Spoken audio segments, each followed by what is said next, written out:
नमस्कार दोस्तों, स्वागत है आप सबका अपने चैनल पर। मैं राष्ट्रीय पारिका आप सबका स्वागत करती हूँ। हम कर रहे थे राजस्थान अध्ययन की सीरीज़, जिसमें हम पहुँच चुके हैं कक्षा 8वीं के पाठ नंबर 9 पर, ग्रामीण एवं शहरी प्रशासन। ये बहुत ही इम्पोर्टेंट चैप्टर है। इसमें से क्वेश्चन आ जाते हैं और हमें पता भी नहीं लगता कि हमने ये बात इस पाठ में पढ़ी भी है। इस पाठ को हमें बहुत गौर से, बहुत ध्यानपूर्वक पढ़ना होगा। तो बिना टाइम वेस्ट किए हम इसकी एक भी लाइन नहीं छोड़ेंगे, क्योंकि इसमें से क्वेश्चन बन सकता है। तो आइए शुरू करते हैं। विद्यालय से छुट्टी होने पर सोनू जब घर पहुंची तो देखा घर के आसपास विद्यालय के शिक्षक उसके माता पिता से बातचीत कर रहे थे। तब शिक्षक महोदय ने सोनू से कहा, अच्छा हुआ तुम आ गई। इस रविवार को विद्यालय में अपना जन्म प्रमाण पत्र, आधार कार्ड और राशन कार्ड की प्रतिलिपि जमा कर एक फॉर्म भर देना। सोनू ने पूछा, ऐसा क्यों करना है।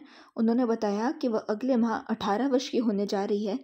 आने वाले समय में उसे भी मतदान करने का अधिकार होगा। हम एक इंग्लिश में शब्द पढ़ते हैं, क्या पढ़ते हैं? Adult franchise. क्या पढ़ते हैं? Universal adult, ADULT, adult franchise. तो उसमें क्या कहते हैं कि 18 वर्ष से अधिक का जो भी है उसे मतदान का अधिकार होगा। तो वो है यूनिवर्सल एडल्ट फ्रेंचाइज। तो इसमें यही बता रही कि 18 वर्ष से ज़्यादा का जो व्यक्ति है वो मतदान कर सकता है, लेकिन उसके लिए उसका नाम मतदाता सूची में होना आवश्यक है। ठीक है, कि अगर आप 18 साल से ज़्यादा और आपको मतदान करना है तो उसके लिए मतदाता सूची में आपका नाम होना आवश्यक है। साथ ही मतदाता पहचान पत्र जारी होने पर उसे मत देने का अधिकार मिलेगा। सोनू ने पूछा कि काम जब निर्वाचन विभाग का होता है, ये कार्य है किसका? निर्वाचन विभाग का है। तो आप क्यों कर रहे हैं? कि काम तो निर्वाचन विभाग का है और आप टीचर हैं, तो आप क्यों आए हैं, ये बात बताने के लिए। तब उन्होंने बताया कि निर्वाचन विभाग द्वारा ही विभिन्न सरकारी कर्मचारियों को यह कार्य सौंपा जाता है, जिनका कार्य घर घर सर्वे कर 18 वर्ष की आयु वाले युवक युवतियों के नाम को जोड़ने के साथ नए एवं वंचित मतदाताओं को जोड़ना और पलायन कर चुके अथवा मृत मतदाताओं के नाम को मतदाता सूची से हटाने का कार्य होता है। कि जो निर्वाचन आयोग होता है वो विविध जो सरकारी कर्मचारी होती हैं उनको इनको एक बार कहते हैं कि आप जाओ सर्वे करो कि जो भी 18 साल से बड़ा, 18 साल से ज़्यादा हो गया उसका नाम तो जोड़ा मतदाता सूची में। जो एक्सपायर हो गया या फिर जो है वो माइग्रेशन करके कहीं और चला गया तो वो उस स्थान से मत नहीं दे रहा, अगर उसने अपना चीज़ ही पूरी चेंज करवा ली तो। या फिर जो वंचित रह चुके हैं मतदाता, पहले नहीं करवा सके, या जो नए हैं जो आ गए हैं उस एरिया के अंदर मतदाता सूची में जुड़ना चाह रहे हैं, तो उन सभी का नाम जोड़ने के लिए निर्वाचन आयोग शुरू करता है। सो उन्होंने पूछा कि फिर आप विद्यालय में नहीं पढ़ाते हो क्या? तब शिक्षक बोले, नहीं बेटा, हम पढ़ाने के अतिरिक्त कार्य करते हैं जिसे जिला प्रशासन द्वारा सौंपा गया है। ये कार्य सौंपा किसने? जिला प्रशासन ने, निर्वाचन आयोग द्वारा। सोनू के पिता बोले कि जिस प्रकार घर के मुखिया के रूप में घर के बुजुर्ग होते हैं, उनके निर्णयों को सभी मानते हैं, उनके सामने हम अपनी इच्छा या समस्या रखते हैं तो वे उसका समाधान करते हैं। घर के सदस्यों की सुरक्षा, स्वास्थ्य, भोजन आदि की पूर्ति भी तो परिवार के सदस्यों द्वारा ही की जाती है। तब शिक्षक महोदय बोले कि सोनू, अपने पिता ने परिवार के उदाहरण से सरकार के कामकाज को बताया, यह अच्छा प्रयास था। जिस प्रकार घर का प्रशासन मुखिया और घर के सदस्यों का कार्य और दायित्व से पूरा होता है या चलता है, उसी प्रकार हमारी स्थानीय स्तर की सरकार भी त्रिस्तरीय है। तो जो हमारी स्थानीय स्तर की जो सरकार है वो कैसी है? त्रिस्तरीय व्यवस्था से चलती है। ग्रामीण प्रशासन में यह काम कौन कौन कर रहा है? ग्राम पंचायत, पंचायत समिति और जिला परिषद। तो जो ग्रामीण प्रशासन है उसमें कौन से हैं ये 3 स्तर? ग्राम पंचायत, पंचायत समिति और जिला परिषद है। और अभी हम जानते हैं पहले ग्रामीण प्रशासन। ग्रामीण क्षेत्रों में समस्त वर्गों के लिए लोकतंत्र के अधिकतम भागीदारी सुनिश्चित करने के लिए हमारे देश में 73वें संविधान संशोधन, कौन सा? 73वां संविधान संशोधन द्वारा पंचायती राज व्यवस्था को जो है वो लागू किया गया। और इसे शुरू कहाँ किया गया था? राजस्थान के नागौर से शुरू किया गया था। राजस्थान के नागौर में सर्वप्रथम ग्रामीण प्रशासन या फिर पंचायती राज व्यवस्था है वो शुरू की गई थी पंडित जवाहरलाल नेहरू द्वारा। इसे एक संवैधानिक दर्जा दिया गया है। पेपर में आएगा कि कैसा है, ये कानूनी है, ये संवैधानिक है या सांविधिक है। तो ये कैसा है? इसे संवैधानिक दर्जा दिया गया। अनुसूची कौन सी है इसकी? 11वीं अनुसूची के अंदर है पंचायती राज व्यवस्था त्रिस्तरीय। और इसमें है कितने? इसमें 29 कार्यों का उल्लेख किया गया है। सो उन्होंने टीचर से पूछा कि त्रिस्तरीय ढांचा होता क्या है? तो शिक्षक ने बताया इस चार्ट के हेल्प से कि त्रिस्तरीय ये हमारा शासन काम करता है। कि अब जैसे क्या बताया कि जो पंचायती राज है उसके 3 पार्ट है। पहला, सबसे ऊपर है जिला परिषद, उसके नीचे पंचायत समिति और सबसे नीचे ग्राम पंचायत। अब जो ग्राम पंचायत है उसके अंदर एक सरपंच होगा और एक ग्राम विकास अधिकारी होगा, यानी कि VDO जो हम पढ़ते हैं ना, village development officer, VDO। Panchayat समिति में प्रधान होगा और खंड विकास अधिकारी होगा। ब्लॉक डेवलपमेंट ऑफिसर BDO, और जो जिला परिषद है उसमें जिला प्रमुख होगा यानी कि डिस्ट्रिक्ट मजिस्ट्रेट होगा, और जो मुख्य कार्यकारी है यानी कि CEO चीफ एग्जीक्यूटिव ऑफिसर होगा। तो सबसे ऊपर CEO, फिर BDO, फिर VDO, उसी तरह से सबसे ऊपर जिला प्रमुख, फिर प्रधान और फिर सरपंच होगा। अभी इन्होंने 7 के अंदर कार्य बताए गए हैं। तो पहले मैं जिला परिषद के जो हैं कार्य वो पढ़ देती हूँ। जिला परिषद के कार्य क्या क्या बताए गए हैं। पहला तो बोला है कि स्थानीय आवश्यकताओं और स्रोतों के अनुसार पंचायत समितियों की क्षेत्रीय योजनाओं को समेकित कर जिले के लिए अंतिम योजना तैयार करवाना, कि जो भी स्थानीय आवश्यकता है या जो सोर्स अवेलेबल है और जो पंचायत समिति ने क्षेत्रीय योजनाएं बनाई है उन सभी को इकट्ठा करके एक अंतिम योजना तैयार करना, ये कार्य है जिला परिषद का। पंचायतों की ग्राम सभाएं व बैठकों का पर्यवेक्षण करना, ये भी कार्य है कि चाहे पंचायत की सब बैठकें हों या ग्राम सभा की जो बैठक हो रही है उनका पर्यवेक्षण करना। पंचायत समितियों व पंचायतों की निधियों का अंतरण करना, कि निधि कितनी है, किस प्रकार से उनका प्रयोग किया जा रहा है, कोई गलत प्रयोग तो नहीं हो रहा, ये किसका कार्य है, जिला परिषद का है। फिर है पंचायत समिति। पंचायत समिति का क्या है, पंचायतों के कार्यों की समीक्षा व पर्यवेक्षण करना, कि जो पंचायत हैं वो कैसा कार्य कर रहे हैं उनको उनके कार्य की समीक्षा बताना और उसका पर्यवेक्षण करना, उसकी जांच वगैरह करना। नवनिर्वाचित यानी कि जो अभी नए नए निर्वाचित हुए हैं सरपंचों व पंचों को प्रशिक्षण व मार्गदर्शन देना, कि जो अभी अभी नए नए सरपंच बने हैं, जो नए पंच बने हैं उनको प्रशिक्षण दिया जाए, उनका मार्गदर्शन किया जाए कि उन्हें किस तरीके से कार्य करना है। ये पंचायत समिति का कार्य है। सरपंचों, पंचायत समिति सदस्य व जिला परिषद सदस्यों में समन्वय रखना, कि जो सरपंच हो गए, जो पंचायत समिति के सदस्य हैं या जो जिला परिषद सदस्य हैं, इन सभी में आपस में समन्वय रखना, इन सभी के अंदर आपस में एडजस्टमेंट रखना। साधारण सभा की बैठक आयोजित करना, जो साधारण सभा रही है उसकी बैठक आयोजित करने का कार्य किसका है, पंचायत समिति का है। फिर ग्राम पंचायत का कार्य का है स्वच्छता और पेयजल, मार्ग में प्रकाश व्यवस्था, मनरेगा कार्यक्रम का क्रियान्वयन एवं आवेदकों को रोजगार उपलब्ध करवाना। मनरेगा का पता है कि मनरेगा कहाँ पर है, तो वो कहाँ है, किधर है, ग्राम पंचायत के अंदर है। सार्वजनिक वितरण प्रणाली, ग्रामीण सड़कों का रखरखाव, ये किसका कार्य है, ग्राम पंचायत का है। और क्या है जिला परिषद के कार्य, जिला परिषद के कार्य क्या है, ग्रामीण स्वच्छता एवं ग्रामीण आवासन कार्यक्रम चलाना। पूछा जाए कि ग्रामीण स्वच्छता एवं ग्रामीण आवासन कार्यक्रम किसके द्वारा है, ये कार्य किसका है, तो ये जिला परिषद का है। मनरेगा किसका कार्य है, ये किसका कार्य है, ग्राम पंचायत का था। ग्रामीण क्षेत्रों में जनता की शिकायतें दूर करना जिला परिषद का कार्य है। प्राथमिक शिक्षा की गुणवत्ता का सुनिश्चित करना, यह भी जिला परिषद का कार्य है। पंचायत समिति की बैठकों व स्थानीय समितियों के द्वारा लिए गए निर्णय की अनुपालना का नियंत्रण रजिस्टर रखना, कि जो पंचायत समिति की बैठक हो रही है, जो स्थानीय समितियों के द्वारा बैठक हो रही है, उनके जो तो निर्णय लिए जा रहे हैं उनका ढंग से अनुपालना हो रही है कि क्या वो ढंग से फॉलो किए जा रहे हैं, इस बारे में एक रजिस्टर तैयार रखना कि कहाँ कैसा काम हो रहा है, क्या वो कार्य सुव्यवस्थित ढंग से हो रहा है क्या। कार्यस्थल एवं पंचायत मुख्यालय पर वास्तविक व्यय को दर्शाने वाले बोर्ड लगवाना, कि हम जब भी देखते हैं, हम कोई स्कूल जाते हैं या कोई भी सरकारी जगह पर जाते हैं तो वहाँ पर एक बोर्ड लगा होता है और वहाँ पर उनके जो कार्य हो रहे हैं उसको दर्शाते हैं। तो ये कार्य किसका है, तो ये पंचायत समिति का कार्य है। पशु मेलों का आयोजन, पशु मेलों का आयोजन कौन करवाता है, कौन करवाता है, पंचायत समिति कराता है। तो एक मैं बता दूं कि जो राजस्थान का एक पशु मेला है, कौन सा है, तेजाजी पशु मेला, या बताइए कब होता है और कहाँ होता है। और एक मल्लीनाथ जी का पशु मेला है। इन दोनों के बारे में एक मल्लीनाथ जी पशु मेला, इन दोनों के बारे में एक फेमस लाइन है, आप कमेंट में मुझे बताइए वो क्या है। फिर और क्या है, ग्राम पंचायत ग्राम समितियों के जन्म मृत्यु विवाह पंजीकरण, आपदाओं एवं महामारी के समय जिला प्रशासन से समन्वय रखना, चारागाह एवं वनों का विकास, मानव एवं पशु स्वास्थ्य पोषण परिवार कल्याण कार्यक्रमों में सहायता, स्थानीय भौतिक साधनों का विकास एवं समुचित उपयोग, ये सब किसके कार्य थे। अब आगे हम पढ़ते हैं ग्राम पंचायत। ग्राम पंचायत में क्या है, ग्राम पंचायत लोकतंत्र की प्रथम इकाई है जो वार्ड पंचों, उप सरपंच एवं सरपंच से मिलकर गठित होती है। बोला जाए कि ग्राम पंचायत का जो गठन है वो किन से होता है, वार्ड पंच, उप सरपंच और सरपंच। ये क्या है, प्रथम इकाई है। ग्राम पंचायत लोकतंत्र की प्रथम इकाई है। बनी किसे, वार्ड पंच, उप सरपंच और सरपंच से। इन पंचायतों का चुनाव राज्य चुनाव आयोग द्वारा किया जाता है। ग्राम पंचायत के चुनावों का आयोग किसके द्वारा किया जाता है, राज्य चुनाव आयोग के द्वारा किया जाता है। पंचायत का कार्यकाल 5 वर्ष का होता है। पंचायत का कार्यकाल बोला जाए तो कितना समय का है, पंचायत का जो कार्यकाल है वो कब कितना है, 5 वर्ष का है। लेकिन ग्राम पंचायत के प्रमुख सरपंच को अविश्वास प्रस्ताव द्वारा निर्धारित समय से पूर्व हटा सकते हैं।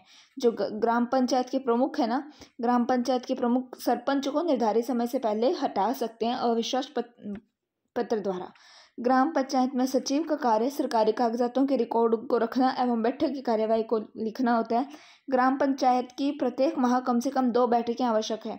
पूछा जाए कि ग्राम पंचायत की प्रत्येक माह कम से कम कितनी बैठकें आवश्यक है, तो 2 बैठकें जो है वो ग्राम पंचायत की मिनिमम चाहिए। कितने प्रत्येक माह में, ये ऐसे सीधा क्वेश्चन आएगा मिलान करने वाला कि ग्राम पंचायत के अंदर कितनी चाहिए, मिनिमम ये चाहिए, और जिला परिषद में इतनी चाहिए, इनमें से असुमेलित कौन सा, तो बताइए। तो ग्राम पंचायत में कितनी चाहिए, कम से कम 2 चाहिए माह में। फिर आगे है पंचायत समिति। पंचायत समिति ग्राम पंचायत तथा जिला परिषद को जोड़ने वाली महत्वपूर्ण कड़ी है। राज्यों के जिलों को विकास की दृष्टि से कुछ छोटे विकास खंडों में विभाजित किया जाता है। इन विकास खंडों पर ही पंचायत समिति का गठन किया जाता है। इसके निर्वाचित सदस्य ही प्रधान उप प्रधान का चुनाव करते हैं। कि जो इसके निर्वाचित सदस्य होते हैं पंचायत समिति के, वो किनका चुनाव करते हैं, प्रधान उप प्रधान का। सीधा सेंटेंस है, वाक्य सत्य के असत्य है, जो सत्य असत्य के अंदर आ जाते हैं। कि जो प्रधान और उप प्रधान होते हैं उनका चुनाव कौन करता है, पंचायत समिति के निर्वाचित सदस्य करते हैं। पंचायत समिति क्षेत्र के अंतर्गत आने वाली ग्राम पंचायत को सरपंच इनके पदेन सदस्य होते हैं। पंचायत समिति सदस्य के लिए न्यूनतम 25 वर्ष होना आवश्यक है। कि अगर पंचायत समिति का सदस्य बनना तो न्यूनतम 25 वर्ष का होना आवश्यक है। प्रधान तथा उप प्रधान को पंचायत समिति संबंधित कार्यों में मदद करने के लिए राज्य सरकार द्वारा एक खंड विकास अधिकारी यानी कि BDO ब्लॉक डेवलपमेंट ऑफिसर नियुक्त किया जाता है। कौन करता है, राज्य सरकार द्वारा ही ये नियुक्त होता है। पंचायत समिति के सदस्यों का कार्यकाल कितना है, 5 वर्ष का है। पंचायत समिति के सदस्यों का कार्यकाल कितना है, 5 वर्ष का है। अब आगे है जिला परिषद। पंचायती राज व्यवस्था की शीर्ष स्तर की संस्था जिला परिषद है। पूछा जाए पंचायती राज व्यवस्था की शीर्ष स्तर की संस्था कौन सी है, तो जिला परिषद है। जिला स्तर पर विकास की योजना बनाती है। प्रत्येक जिले में कुछ ग्राम पंचायत को मिलाकर एक वार्ड बनाया जाता है। इस तरह गठित प्रत्येक वार्ड से एक सदस्य का निर्वाचन उस वार्ड के मतदाताओं के द्वारा किया जाता है। यह सदस्य जिला परिषद के सदस्य कहलाते हैं। जिला परिषद के निर्वाचित सदस्यों के अतिरिक्त जिले के पंचायत समितियों के प्रधान, जिले से निर्वाचित विधानसभा सदस्य, क्या क्या है वापस देखें कि एक सेकेंड, पंचायत समितियों के प्रधान, जिले से निर्वाचित विधानसभा सदस्य, जिले से निर्वाचित लोकसभा एवं राज्यसभा सदस्य भी जिला परिषद के सदस्य होते हैं। जिला परिषद के निर्वाचित सदस्य मिलकर जिला प्रमुख तथा उप जिला प्रमुख का चुनाव करते हैं। बोला जाए कि जिला प्रमुख और उप जिला प्रमुख है, उनका चुनाव कौन करता है, तो जो जिला परिषद के निर्वाचित सदस्य हैं वो मिलकर करते हैं। जिला प्रमुख को जिला परिषद के समस्त कार्यों में मदद के लिए राज्य सरकार द्वारा एक मुख्य कार्यकारी अधिकारी यानी कि चीफ एग्जीक्यूटिव ऑफिसर CEO नियुक्त की जाती है। जिले के समस्त विकास कार्यों का उत्तरदायित्व जिला परिषद का होता है। अब इसके आय के स्रोत क्या क्या है। अब पहले है ग्राम पंचायत। ग्राम पंचायत में आय के स्रोत क्या क्या हैं, तो जो ग्राम पंचायत है उसमें आय के स्रोत हैं भवन कर, वाहन कर, क्रय विक्रय पर कर, मेले व हाट बाजारों से प्राप्त आय, सरकार से प्राप्त अनुदान, समुदायों से प्राप्त अनुदान, दोषियों से एकत्र दंड राशि। कि जो ऐसे जो दोषी होते हैं उनसे जो जुर्माने वगैरह लगाया जाता है वो सब चीज़ें, या जिनके भी भवन हैं या जिनके वाहन हैं, जो क्रय विक्रय का कार्य कर रहे हैं, जो मेले या हाट बाजार लगा रहे हैं, उनसे जो टैक्स लिया जाता है वो ही आय है ग्राम पंचायतों की। फिर है पंचायत समिति। स्थानीय करों और शुल्कों से प्राप्त आय, राज्य सरकार से प्राप्त अनुदान, मेले व हाट बाजारों से प्राप्त आय, विभिन्न सरकारी परियोजनाओं को चलाने के लिए सरकार द्वारा उपलब्ध कराई गई राशि, व्यापारी व्यवसायों और उद्योगों पर लगाए गए कर, ये पंचायत समिति के लिए हैं। फिर जिला परिषद के स्रोत क्या हैं, केंद्र तथा राज्य सरकारों द्वारा प्राप्त अनुदान, केंद्र और राज्य दोनों हैं, पंचायत समितियों से की गई वसूलियां, राजस्व का प्राप्त निश्चित हिस्सा, सरकारी तथा गैर सरकारी ऋण, लोगों द्वारा दिए गए अनुदान। कि लोग भी तो डोनेट करते हैं ना कि भाई आप काम कर रहे हो, लो आप रुपए लो। अब हम पढ़ते हैं ग्राम सभा। हमने क्या पढ़ ली, ग्राम पंचायत पढ़ ली और पंचायत समिति पढ़ ली। अब पढ़ते हैं ग्राम सभा। ग्राम सभा पंचायती राज की आधारभूत संस्था है। ग्राम सभा का क्षेत्र एक राजस्व ग्राम होता है। बोला जाए ग्राम सभा का क्षेत्र क्या है, एक राजस्व ग्राम है। सामान्यतः प्रत्येक ग्राम पंचायत की अपनी ग्राम सभा होती है। प्रत्येक ग्राम पंचायत की अपनी ग्राम सभा होती है। ग्राम सभा के सदस्य उस राजस्व गांव में रहने वाले सभी मतदाता होते हैं। पूछा जाए कि ग्राम सभा के सदस्य कौन होते हैं, वो जो गांव है वहाँ पे रहने वाले सारे मतदाता ही उस ग्राम सभा के सदस्य होते हैं। ग्राम सभा की बैठकों में भाग लेने उनका अधिकार और कर्तव्य दोनों हैं। एक तरह से ग्राम सभा भारत में प्रत्येक प्रजातंत्र का उदाहरण है, जिसके तहत ग्राम स्वामी स्थानीय समस्याओं और विकास के संबंध में सीधे भाग लेते हैं। सामान्यतः हर 3 माह में ग्राम सभा की एक बैठक बुलाई जानी आवश्यक है। हमने जो ग्राम पंचायत पढ़ी थी उसमें कितना था, प्रत्येक माह के अंदर 2 बैठक। अब इसके अंदर क्या कह रहे हैं कि हर 3 महीने में एक बैठक बुलाई जानी चाहिए। आमतौर पर 26 जनवरी, 1 मई, 15 अगस्त और 2 अक्टूबर। कौन कौन से दिन है? 26 मई, 26 जनवरी और 15 अगस्त। एक तो क्या गणतंत्र दिवस, एक हो गया स्वतंत्रता दिवस। 1 मई से हम याद कर लेते हैं। 1 मई को क्या होता है? लेबर्स डे होता है, इनकी मजदूर दिवस होता है। और 2 अक्टूबर को गांधी जयंती। ये 4 प्रमुख दिन रखे जाते हैं, मोस्टली ग्राम सभा की ओर भी बैठ के आयोजित कर सकता है अगर वह चाहे तो। अब हम पढ़ते हैं ग्राम न्यायालय। ग्रामीण क्षेत्र में ग्राम पंचायत स्तर पर शीघ्र एवं सुलभ न्याय दिलाने हेतु ग्राम न्यायालय एक्ट 2008 के तहत ग्राम न्यायालय की स्थापना की गई है। बोला जाए कि ग्राम न्यायालयों की स्थापना किस एक्ट के द्वारा की गई है? तो जो ग्राम न्यायालय एक्ट था कब का? 2008 का। कब का? 2008 का जो ग्राम न्यायालय एक्ट था उसके द्वारा की गई है। राजस्थान में पहला ग्राम न्यायालय कहाँ हुआ था? जयपुर के बस्सी में किया गया था। एक बस्सी चित्तौड़गढ़ में है, वहाँ की काष्ठ कला प्रसिद्ध है। और एक बस्सी जयपुर में है, वहाँ पे क्या होता है कि पहला ग्राम न्यायालय खोला गया था। तो ये इंपॉर्टेंट है। इन ग्राम न्यायालयों में न्यायिक अधिकारियों की नियुक्ति उच्च न्यायालय के परामर्श से की जाती है। पूछा जाए कि ग्राम न्यायालय में न्यायिक अधिकारियों की नियुक्ति कैसे होती है? उच्च न्यायालय यानी कि जो हाई कोर्ट है वो वहाँ से परामर्श लेकर होती है। अब है नगरीय स्वशासन। हमने क्या पढ़ लिया? ग्रामीण स्वशासन पढ़ लिया, ग्रामीण प्रशासन पढ़ लिया। त्रिस्तरीय था, पंचायती राज, जिला परिषद और ग्राम पंचायत। अब है सोनू अपने माता पिता के साथ शहर में बुआ के घर गई, जिनका मकान बनाने के लिए मुहूर्त पूजन था। अभी पूजन खत्म की खुदाई का कार्य आरंभ होकर सरकारी गाड़ी आ गई। फूफा जी मकान की कागजात के साथ साथ निर्माण कार्य की स्वीकृति के आदेश मांगे। फूफा जी ने साइल में लगे सारे कागज दिए, संतुष्ट हो गए और मुंह मीठा करके चले गए कि घर के कागज मांगे कि दिखाओ घर है भी कि सरकारी जमीन लेके बैठे हो। रात को जब सभी बैठे तो सोनू ने पूछा कि नगर निगम वाले क्यों है? तो आए कौन थे नगर निगम वाले? तब बताया कि यह सरकारी प्रक्रिया है। निर्माण से पहले नगर निगम से स्वीकृति ली जाती है।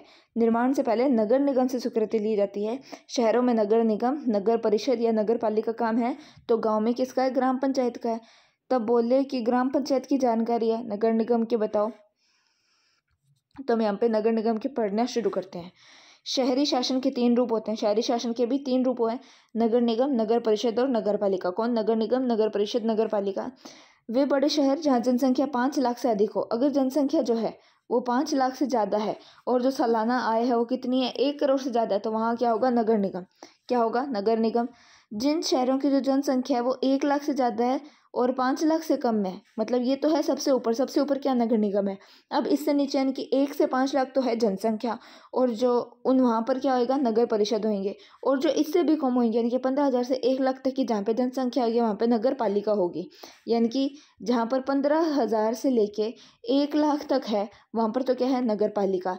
1 लाख से जो 5 लाख तक है वहाँ पर है नगर परिषद, और जहाँ पर 5 लाख से ज़्यादा जनसंख्या वहाँ पे क्या है? नगर निगम है।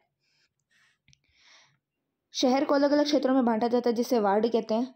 हर वार्ड के यहाँ की जनता एक प्रतिनिधि या पार्षद चुनकर स्थायी संस्थाओं में भेजती है। वे अपने वार्ड के विकास के लिए कार्य करते हैं। ये प्रतिनिधि या पार्षद मिलकर अध्यक्ष या उपाध्यक्ष को चुनते हैं, जिनको अलग अलग नामों से पुकारा जाता है। नगर निगम अध्यक्ष महापौर, इंग्लिश में बोले तो क्या? Mayor, MAYOR। महापौर क्या है? मेयर है। कहाँ पे है? नगर निगम में है। नगर परिषद में क्या है? सभापति है। और नगर पालिका में क्या है? नगर पालिका अध्यक्ष है। नगर निगम में सबसे ऊपर मेयर, उसके बाद में सभापति और उसके बाद में नगर पालिका अध्यक्ष है। जैसे हमने जब ग्रामीण स्वशासन पढ़ा था उसमें कौन था? सबसे ऊपर था CEO। कौन था? CEO। फिर हमने पढ़ा था BDO और उसके बाद में हमने पढ़ा था VDO, block development officer, village development officer और चीफ एग्जीक्यूटिव ऑफिसर, ये हमने पढ़ा था। अब हमें क्या बताया जा रहा है कि जो 74वां संविधान संशोधन है उसके द्वारा शहरी संस्थानों के चुनाव में 1/3 वार्ड महिलाओं के लिए आरक्षित रखने की व्यवस्था की गई थी। कौन से? 74वें संविधान संशोधन के अनुसार। इसी तरीके से अनुसूचित जाति, जनजाति और जो अन्य पिछड़े वर्ग है सभी को आरक्षण और जनसंख्या में उनके अनुपात के अनुसार दिया जाता है कि उनका अनुपात किस तरीके से जनसंख्या में उन्हें उस हिसाब से आरक्षण दिया जाता है।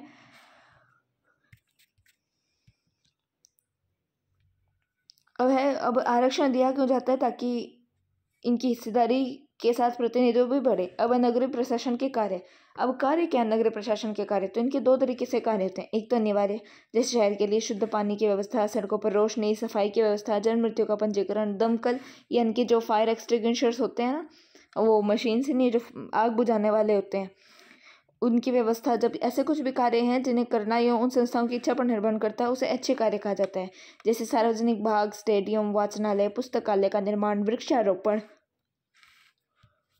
अब अनिवार्य कार्य का उन्होंने चार्ट सा दे दिया बच्चों को समझाने के हिसाब से। अनिवार्य क्या है? रोशनी अनिवार्य है, जन्म मृत्यु पंजीकरण अनिवार्य है, दमकल व्यवस्था अनिवार्य है और शुद्ध जल व्यवस्था अनिवार्य है। स्वैच्छिक क्या है कि सार्वजनिक कार्य हो, स्टेडियम हो, वाचनालय पुस्तकालय हो, वृक्षारोपण हो, मेले प्रदर्शनियों का आयोजन हो या आवारा पशुओं से छुटकारा हो, ये क्या है? स्वैच्छिक कार्य है।